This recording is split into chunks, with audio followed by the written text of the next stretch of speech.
ऐसा लगता है कि शुरू हो गया है। क्यूबा में कम्युनिस्ट सरकार के खिलाफ विरोध शुरू हुए हैं और इसी समय अमेरिका की केंद्रीय खुफिया एजेंसी के निदेशक भी वहां अप्रत्याशित रूप से पहुंच गए हैं। जब दुनिया बीजिंग में ट्रंप और शी जिनपिंग की मुलाकात देख रही थी, उसी वक्त कैरिबियन सागर में कुछ ऐसा हुआ जिससे पूरा क्षेत्र बदल सकता है। क्यूबा में बड़े पैमाने पर विरोध प्रदर्शन हुए हैं जो 6 महीने पहले कल्पना से बाहर था। और इसी समय सीआईए के निदेशक जॉन रेडक्लिफ गुप्त रूप से हवाना पहुंचे ताकि वहां कुछ खास बातचीत कर सकें। कुल मिलाकर आइए दोनों घटनाओं और जो महत्वपूर्ण है उनके आपसी संबंध को समझते हैं। मेरा नाम अलेक्सी पेचिए है। आइए इस विषय पर चर्चा करें। शुरू करने से पहले चैनल सब्सक्राइब करें और एपिसोड लाइक करें। और कृपया इस वीडियो के नीचे कोई भी अपनी टिप्पणी लिखे। ये YouTube पर कंटेंट को आगे बढ़ाने में बहुत मदद करता है। मैं आपका आभारी रहूंगा ताकि अधिक दर्शक ये एपिसोड्स देख सकें। मेरे टेलीग्राम चैनल पेचिए न्यूज को सब्सक्राइब करें, लिंक वीडियो डिस्क्रिप्शन में है। अब क्यूबा में जनता ने कम्युनिस्ट सरकार के खिलाफ विरोध शुरू कर दिए हैं। फाइनेंशियल टाइम्स ने द्वीप पर हो रही घटनाओं को एक बड़े पैमाने पर ऊर्जा तंत्र का पतन के रूप में वर्णित किया है। ईंधन के पूरी तरह से खत्म हो जाने के कारण देश के लगभग सभी प्रांतों में बिजली आपूर्ति पूरी तरह बंद है। बस कल्पना कीजिए, क्यूबा में लोग दिन में 22 घंटे तक बिना बिजली के रह रहे हैं। ये कोई अस्थायी कटौती नहीं है, ना ही ये कोई लोड शेडिंग है। ये एक प्रणालीगत विफलता है और अब ये स्पष्ट है कि ईंधन नहीं मिलेगा। अमेरिका की कड़ी नाकाबंदी के कारण हाल ही में एक रूसी जहाज भी क्यूबा बंदरगाह नहीं पहुंच सका। ऊर्जा मंत्री, क्यूबा के ऊर्जा मंत्री विसेंटे डेला ओलेवी ने ऐसी बात कही है जो आप किसी मौजूदा सरकार के मंत्री से अक्सर नहीं सुनते। और आगे मैं उनके शब्दों को उद्धृत करता हूं। वे कहते हैं, हमारे पास बिल्कुल भी तेल नहीं है और बिल्कुल भी डीजल ईंधन नहीं है। हमारे पास कोई भंडार नहीं है। हाँ, क्यूबा के ऊर्जा मंत्री मानते हैं कि कोई भंडार नहीं है और भविष्य भी उज्जवल नहीं दिखता। और देश के ऊर्जा मंत्री सार्वजनिक रूप से स्वीकार करते हैं कि देश सचमुच ईंधन के बिना रह गया है। क्यूबा को तेल आखिर मिलता कहां से था? तो चलिए याद दिला दें, रूस से अजीब सब्सिडी योजनाओं के तहत। और आखिरी रूसी आपूर्ति मार्च में हुई थी और बस वहीं सब खत्म हो गया। रूस से तेल की कोई नई आपूर्ति नहीं है। इसके अलावा क्यूबा को वेनेजुएला से भी तेल मिलता था जिसे रूस समर्थन देता था। लेकिन साल की शुरुआत में निकोलस मदुरो की सत्ता गिरने के बाद सप्लाई बंद हो गई थी। फिर मेक्सिको, उसने क्यूबा की मदद करने की कोशिश की, लेकिन अमेरिका की नाकाबंदी और टैरिफ की धमकियों के कारण मेक्सिको को क्यूबा की मदद से पीछे हटना पड़ा और अब मेक्सिको भी तेल नहीं दे रहा है। आखिरकार क्यूबा पूरी तरह ईंधन के बिना रह गया। आज ट्रंप ने तंज किया कि अब क्यूबाई लोगों को साबित करना होगा कि वे वॉशिंगटन से बातचीत के लायक है।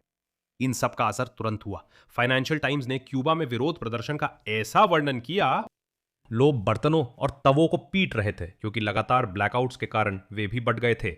सरकार द्वारा खाद्य पदार्थों का वितरण भी अस्थिर हो गया था। आप कहेंगे बर्तन पीटना क्या खास है, लेकिन यह क्यूबा है जहां यह सोच पाना भी कठिन था। चलिए आगे बढ़ते हैं। प्रदर्शनकारी सड़कों पर बैरिकेड जला रहे थे और पुलिस भीड़ को काबू करने की कोशिश कर रही थी। टकराव की खबरें भी आई हैं। और अब सोचिए, क्यूबा के आधिकारिक बाजार में ईंधन ही नहीं है। ऊर्जा मंत्री खुद कह रहे हैं ईंधन नहीं है, कोई भंडार नहीं है। लेकिन एक काला बाजार है और क्यूबा के काले बाजार में पेट्रोल की कीमत $8 प्रति लीटर है। लेकिन समस्या यह है कि क्यूबा में औसत वेतन करीब $30 प्रति महीना है। यानी अपनी पूरी महीने की तनख्वाह से आप काले बाजार में सिर्फ 3.5 लीटर पेट्रोल ही खरीद सकते हैं। इस कहानी में एक दिलचस्प बात सामने आती है कि सीआईए डायरेक्टर दुर्लभ मुलाकात के लिए क्यूबा आते हैं जब द्वीप पर ईंधन नहीं होता। असल बात क्या है?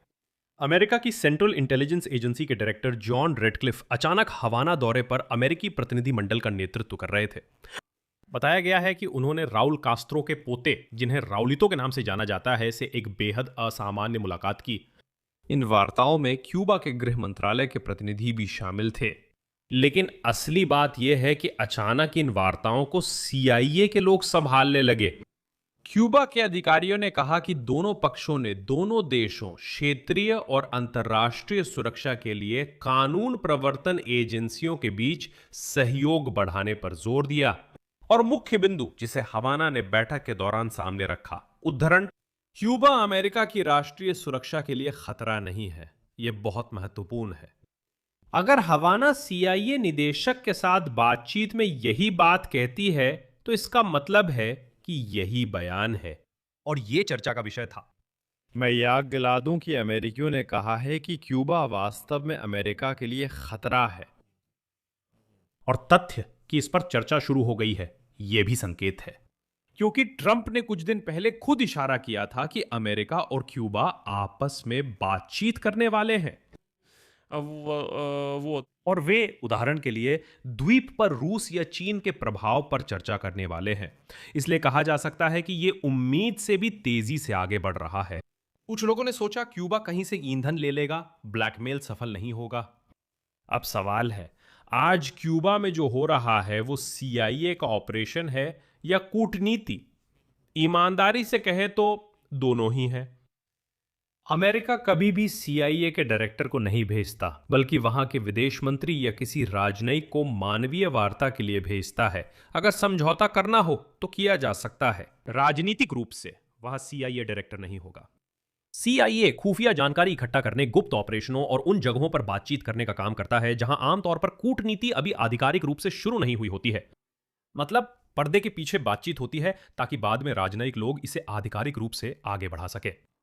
यह माहौल को परखने और जमीन तैयार करने जैसा है। अमेरिका क्यूबा से क्या चाहता है? कई चीजें। पहली, रूस से संबंध तोड़ना। क्यूबा लैटिन अमेरिका में रूस का ट्रांजिट पॉइंट है। अगर तेल खत्म हो गया है और मॉस्को उसे नहीं भेज रहा तो हवाना कमजोर पड़ता है, जिसे वॉशिंगटन को मौका मिलता है।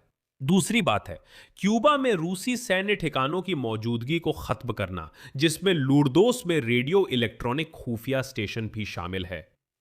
तीसरी बात, क्यूबाई राजनीतिक कैदियों के भविष्य पर बातचीत, जिसकी मांग मानवाधिकार कार्यकर्ता और फ्लोरिडा के क्यूबाई कांग्रेस सदस्य कर रहे हैं। क्यूबा क्या चाहता है? क्यूबा ईंधन प्रतिबंधों का हटना और दशकों की आर्थिक नाकेबंदी के बाद राहत चाहता है। और अगर रूस अब तेल की आपूर्ति नहीं कर सकता, वेनेजुएला नहीं कर सकता, मेक्सिको नहीं कर सकता, कोई भी नहीं कर सकता, तो यहां एक ही विकल्प बचता है। और यही विकल्प अमेरिकी सरकारी विमान से हवाना हवाई अड्डे पर आया। मुझे लगता है आप समझ रहे हैं कि इशारा किस ओर है। अमेरिकियों का कहना है, हम आपको भरपूर ईंधन देंगे। याद रहे, अमेरिका पहले ही बाहर हो चुका है। निकोलस अमादोरो को वेनेजुएला से हटाकर उनकी जगह अमेरिका समर्थक प्रशासन बैठा दिया गया। अब क्यूबा की बारी है। यह एक सुनियोजित रणनीति है। अब देखते हैं क्या नतीजा होता है। अब जरूरी है कि बातचीत शुरू हो चुकी है और आप देख सकते हैं किस स्तर पर हो रही है, इसलिए कोई नतीजा जरूर निकलेगा। मैं यही विराम लेता हूं। अपनी राय कमेंट पे लिखें, चैनल सब्सक्राइब करें, बेल दबाएं और लाइक करें। अगर आप चाहें तो इस YouTube चैनल के काम को सपोर्ट कर सकते हैं। आप किसी भी डोनेशन या पेड स्पॉन्सरशिप के जरिए, जो लिंक और डिटेल्स इस वीडियो के डिस्क्रिप्शन में दिए गए हैं, आर्थिक मदद कर सकते हैं। बस इतना ही। अपना ख्याल रखें। सबको अलविदा।